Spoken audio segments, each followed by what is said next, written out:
আসসালামু আলাইকুম। অষ্টম শ্রেণীর প্রিয় শিক্ষার্থীবৃন্দ এবং অভিভাবকবৃন্দ যারা আমাকে দেখতেছেন এবং শুনতেছেন, সবাইকে জানাচ্ছি আন্নাহাদা মডেল মাদ্রাসার পক্ষ থেকে, অনলাইন ভিত্তিক ক্লাসের পক্ষ থেকে অভিনন্দন, শুভেচ্ছা।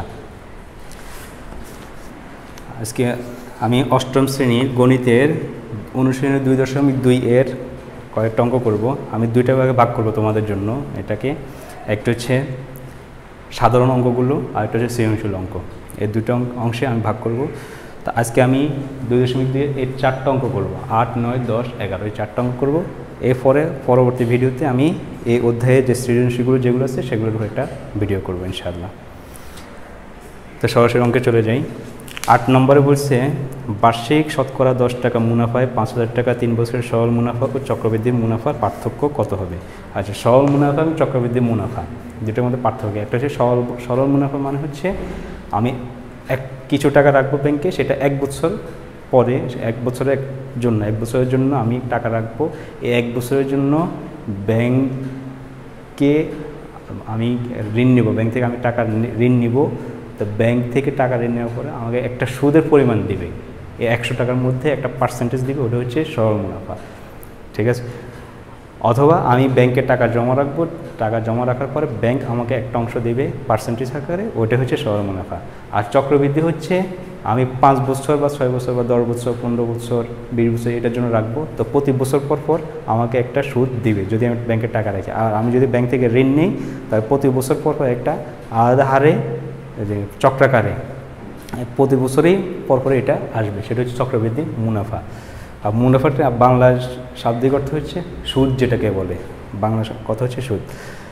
আচ্ছা, যাই হোক, তো বার্ষিক শতকরা 10 টাকা মুনাফায় 5,000 টাকা 3 বছরের সরল মুনাফা ও চক্রবৃদ্ধির মুনাফার পার্থক্য কত হবে?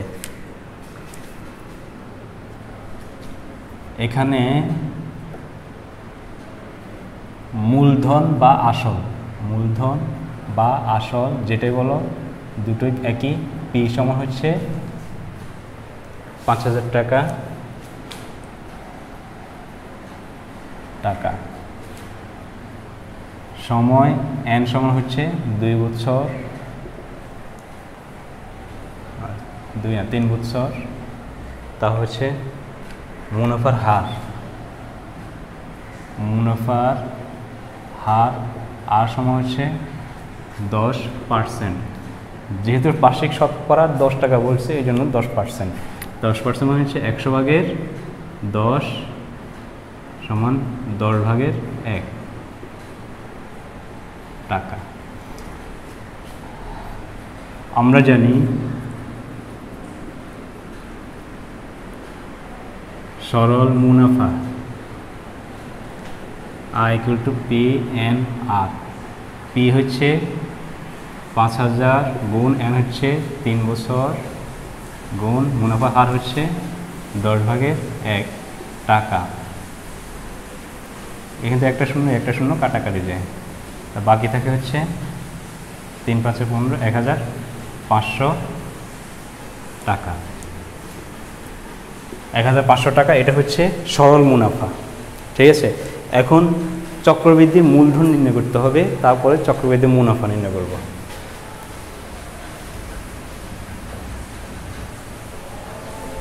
কেটে ফেলি, এটা মুছে ফেলি। এটা পাইলাম হচ্ছে 1,500 টাকা, পরে কাজে লাগবে। আচ্ছা, আবার চক্রবৃদ্ধির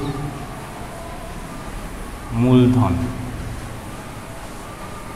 সি সমান P × 1 + R⁴ সমান P হচ্ছে 5,000 1 যোগ R মান হচ্ছে 10 ভাগের 1 N মান হচ্ছে 3 টাকা সমান 5,000। এখানে যদি লসাগু করি 10 × 10 যোগ 1 কিউব টাকা সমান 5,000।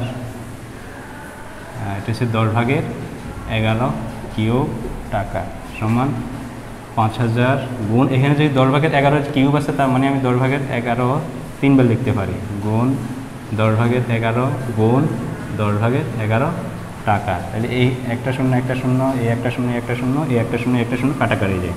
তো বাকি থাকে এখানে 11 হবে, সবগুলো গুণ করব। গুণ হচ্ছে গুণ 11 গুণ 11 6,655 টাকা। এর হচ্ছে চক্রবৃদ্ধির মূলধন। সুতরাং চক্রবৃদ্ধির মুনাফা কত হবে? মুনাফার সময় হচ্ছে চক্রবৃদ্ধি মূলধনকে সি মাইনাস আর হচ্ছে আসল, ওই যে এই আসল যেটা, এই যে পিটা বিয়োগ করতে হবে। সি হচ্ছে মূলধন, চক্রবৃদ্ধি মূলধন, আর পি হচ্ছে মোট মূলধন। তো সি এর মান পাইলাম হচ্ছে 6,655 আর পি এর মান হচ্ছে 5,000 টাকা। সমান বিয়োগ করলে হবে 5 থেকে 5 গেলে 0 বিয়োগ করলে হচ্ছে 5, আবার 5 থেকে 0 বিয়োগ করলে 5, 6 থেকে 0 বিয়োগ করলে 6, 6 থেকে 5 গেলে 1, এত টাকা। এটা হচ্ছে চক্রবৃদ্ধির মুনাফা। আর সরল মুনাফা পেয়েছি হচ্ছে 1,500 টাকা, প্রথমে যেটা নির্ণয় করেছি। সুতরাং সরল মুনাফা ও চক্রবৃদ্ধির মুনাফার পার্থক্য সমান। চক্রবৃদ্ধি মুনাফা পাইছি 1655 বিয়োগ সরল মুনাফা পাইছি 1,500 টাকা, বিয়োগ করলে হয় 155 টাকা। 155 টাকা, এটা হচ্ছে উত্তর। ঠিক আছে, তাহলে সরল মুনাফা ও চক্রবৃদ্ধি মুনাফা পার্থক্য কত? 155 টাকা। এটা হচ্ছে সমাধান 8-এ। এবার আমরা 9-এ চলে যাই।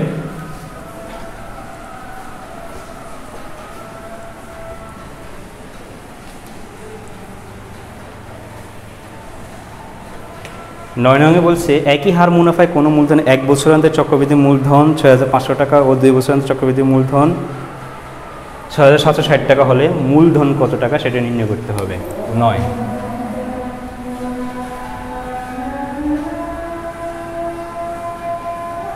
আসল পি মুনাফার হার আর এবং সময় n হলে চক্রবৃদ্ধির মূলধন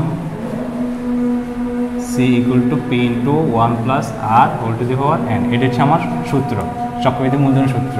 সুতরাং 1কে যেহেতু 1 বছরান্তে আছে, তাহলে আমি এখানে 1 লিখতে পারি, অঙ্কে 1 বছরান্তে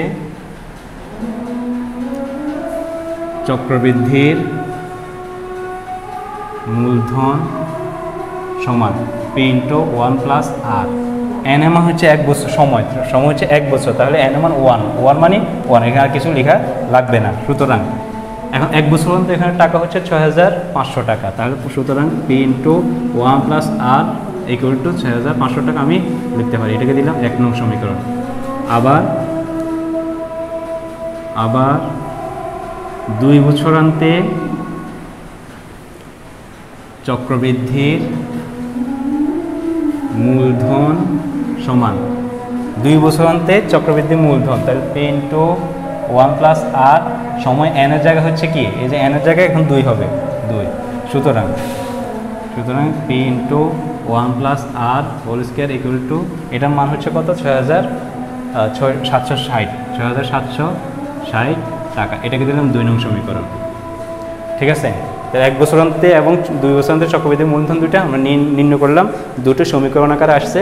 একটা হচ্ছে এটা 1 নং সমীকরণ, এটা হচ্ছে 2 নং সমীকরণ। এখন 2 নং কে 1 নং দ্বারা ভাগ করে পাই,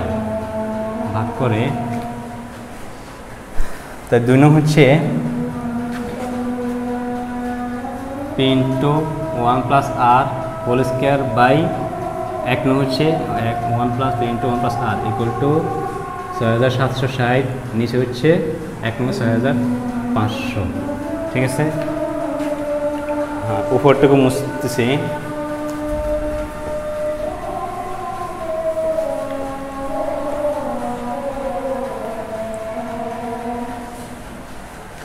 এখন বা এখানে একটু আলাদা করে লিখি, আচ্ছা পি পি কাটাকাটি যায়, এটা পি আর এখান থেকে একটা শূন্য কাটাকাটি যায়, তাহলে পি চলে গেল।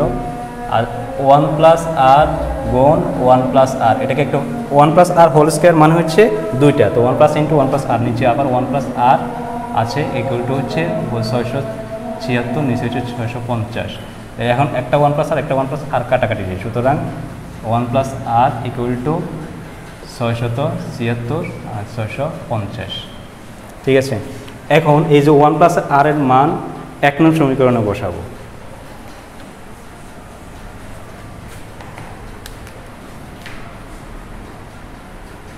ওয়ান প্লাস আর এর মান 1 নং এ বসিয়ে পাই। 1 নং ছিল কি, P into 1+r equal to 6500 টাকা। 1 নং সমীকরণ ছিল আমার এটা, বা পি ইন্টু 1+r মান পাইলাম হচ্ছে 676 আর নিচে 650 ইকুয়াল টু 6500, বা পি ইকুয়াল টু, এটা ভাগ আছে আবার ভগ্নাংশ আছে, সরি এটা পি এর সাথে এটা গুণ আছে, আবার এদিকে ভগ্নাংশ, এটা ভগ্নাংশ যখন এদিকে চলে যাবে তখন এর সংখ্যা হর এবং লব উল্টো হবে, উল্টে যাবে। 6500 অর্থাৎ হরটা লব হয়ে যাবে 650 উপরে আর 676 নিচে। যখন ভগ্নাংশ থাকে, গুণের সাথে যখন ভগ্নাংশ থাকে তখন এদিকে সেটা উল্টে যাবে। ঠিক আছে, 650 নিচে আছে, এখানে আসে এটা উপরে যাবে, 676 উপরে আছে, এখানে আসে সেটা নিচে নামবে।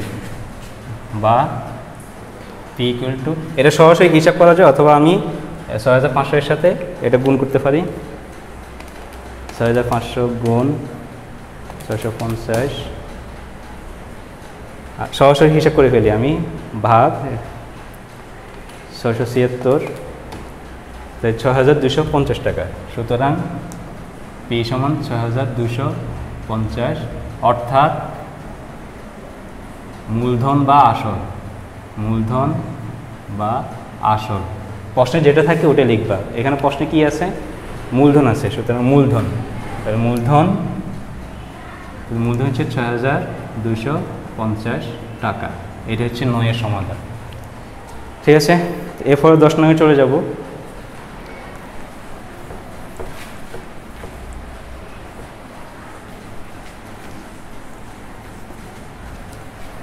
দশ নম্বরে বলেছে 82.8.50 টাকার চক্রবৃদ্ধি মুনাফায় 10,000 টাকা 2 বছর সবৃদ্ধি মূল ও চক্রবৃদ্ধি মুনাফা নির্ণয় করো। দুটোই নির্ণয় করতে হবে। সবৃদ্ধি মূল মানে হচ্ছে চক্রবৃদ্ধি মূলধন, সবৃদ্ধি মূল হচ্ছে চক্রবৃদ্ধির মূলধন। ঠিক আছে, দুটো নির্ণয় করতে হবে। এখানে মূলধন পি সমান হচ্ছে 10,000 টাকা, সময় এন সমান হচ্ছে 2 বছর, তা মুনাফার হার আর সমান হচ্ছে 8.50% সমান 100/8.50 সমান, এখানে দুইটা করা যায়, সেটা হচ্ছে 100 গুণ এই দশমিকের জন্য এখানে দেব 100, আর দশমিক দুইটা অঙ্ক আছে, দুইটা শূন্য দেব, উপর হচ্ছে দশমিক ছাড়া সব কিছু 850 সমান এই একটা শূন্য কাটাকাটি যায়, তাহলে হচ্ছে উপর হচ্ছে 85, নিচে হচ্ছে 1000। ঠিক আছে, আর এখন 85কে 1000 দিয়ে ভাগ দিলে হবে 0.085।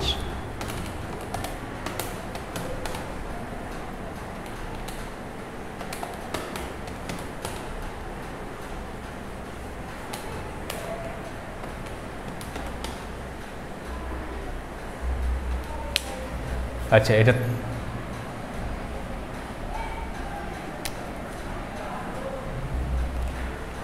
থাকুক।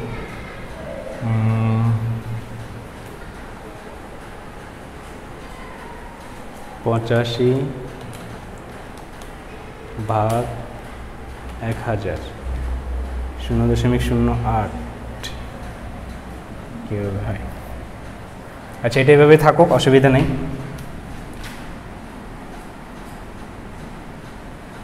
সুতরাং আচ্ছা, আমরা জানি সবৃদ্ধি মূল মানে হচ্ছে চক্রবৃদ্ধি মূলধন, সবৃদ্ধি মূল সি সমান হচ্ছে P into 1 plus R whole to the power N সমান পি এর মান হচ্ছে 10,000 গুণ 1 যোগ আর এর মান হচ্ছে 1000 ভাগের 85, এন এর মান হচ্ছে কত 2 টাকা সমান 10,000 গুণ এখন হচ্ছে 1000 ভাগের 1000 যোগ 85 হোল স্কয়ার উপরে ইকুয়াল টু 10,000 গুণ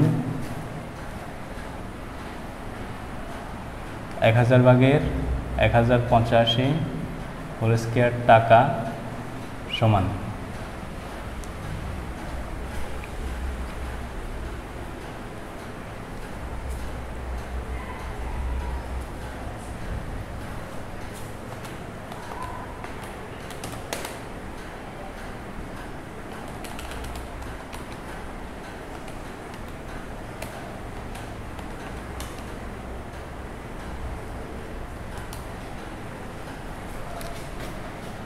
দশ হাজার গুণ এটাকে আমরা দুইবার লিখতে পারি 1000 ভাগের 1085 গুণ 1000 ভাগের 1085 টাকা। তাহলে এখান থেকে 1 2 3 1 2 3 আরেকটা শূন্য কাটাকাটি যায় সমান হচ্ছে এই দুইটা গুণ করে 100 দ্বারা গুণ করব 1085 গুণ 1085 ইকুয়াল টু ভাগ হচ্ছে 100 দ্বারা ভাগ করব 100 দ্বারা ভাগ করব তাহলে হচ্ছে 11,772.25 টাকা। এটা হচ্ছে স্ববৃদ্ধি মূল বা চক্রবৃদ্ধির মূলধন। এখন আমাকে নির্ণয় করতে হবে মুনাফা। চক্রবৃদ্ধির মুনাফা কত? চক্রবৃদ্ধির মুনাফা সুতরাং চক্রবৃদ্ধির মুনাফা সমান হচ্ছে সি মাইনাস পি। সি হচ্ছে এটা, পি হচ্ছে আসল যেটা ছিল সেটা। সি হচ্ছে 11,772.25 বিয়োগ আসল ছিল 10,000 টাকা সমান বিয়োগ করলে হবে মাইনাস, তাহলে হচ্ছে 1772.25 টাকা। তাহলে উত্তর হচ্ছে কত? 11,772.25 টাকা এবং 1772.25 টাকা। সুতরাং স্ববৃদ্ধি মূল 11,772.25 টাকা এবং মুনাফা চক্রবৃদ্ধি মুনাফা বৃদ্ধির মুনাফা 1772.25 টাকা। এটা হলো 10-এর সমাধান। এরপর যাব হচ্ছে 11-এর সমাধান। কোনো শহরে বর্তমান জনসংখ্যা 84 লক্ষ, শহরটির জনসংখ্যার বৃদ্ধির হার প্রতি হাজারে 25 জন হলে 2 বছর পর ওই শহরের জনসংখ্যা কত হবে?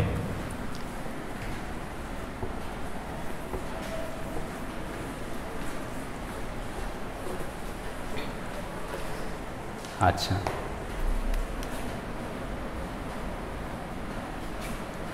জনসংখ্যাকে সবসময় পি দ্বারা প্রকাশ করা হয়। জনসংখ্যা পি ইকুয়াল টু 64 লক্ষ।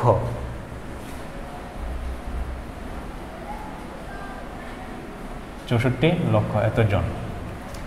তারপর হচ্ছে জনসংখ্যা বৃদ্ধি হার মানে হচ্ছে শতকরা হার। জনসংখ্যা বৃদ্ধির হার আর সমান হচ্ছে শতকরা হার, সেটা হচ্ছে প্রতি হাজারে 25 জন।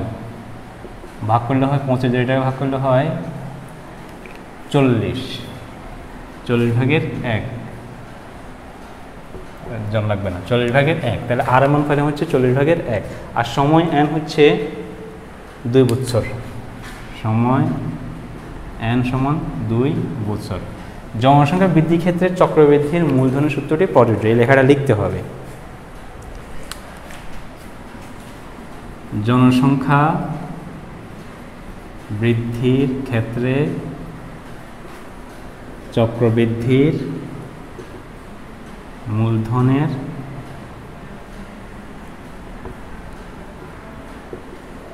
সূত্রটি প্রযোজ্য।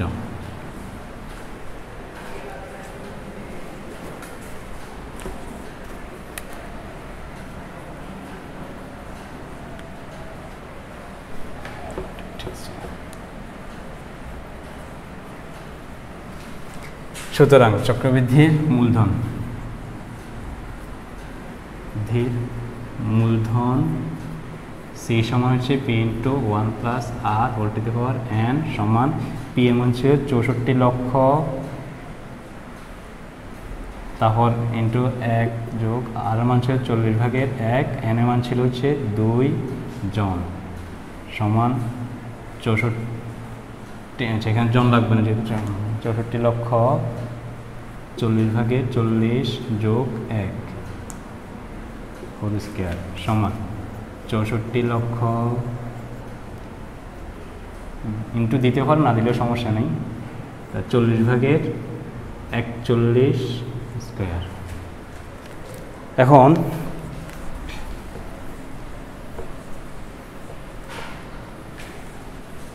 যেহেতু স্কয়ার আছে তাহলে আমি এটাকে দুইবার লিখতে পারি সমান 64 লক্ষ গুণ 40/41 গুণ 40/41 ইকুয়াল টু, এখন দুইটা শূন্য কাটাকাটি যায়, তারপর হচ্ছে এখানে হচ্ছে গুণ, এই দুটো গুণ করে ফেলি 41 গুণ করে ফেলি 41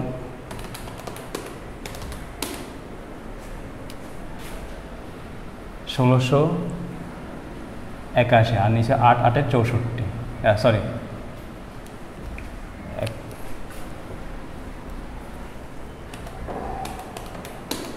1681 আর নিচে হচ্ছে 4 4 16, এই 16 দিয়ে এটাকে ভাগ কাটাকাটি যায় পুরোটাকে 4000, ঠিক আছে 4 16 64 আর 3টে শূন্য আছে 3টে শূন্য 4000 সাথে এখন এটা গুণ হবে 4000 সাথে 1681 গুণ হবে, তা হচ্ছে 67,24,000 67,24,000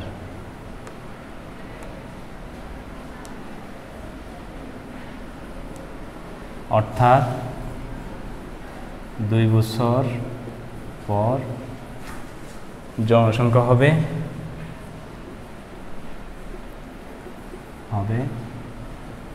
67,24,000 জন। এটা হচ্ছে সমাধান এই অঙ্কের। তো আজকে আমরা এতটুকুই এখানে শেষ করবো আজকে আমরা ইনশাল্লাহ।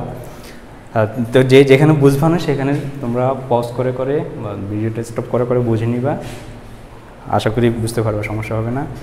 তো ঠিক আছে, আজকে এই পর্যন্তই। পরবর্তীতে ইনশাল্লাহ আবার সৃজনশীল নিয়ে পরের ভিডিওতে দেখা হবে ইনশাল্লাহ। ততদিন সবাই ভালো থাকো, সুস্থ থাকো। আল্লাহ হাফেজ, আসসালামু আলাইকুম।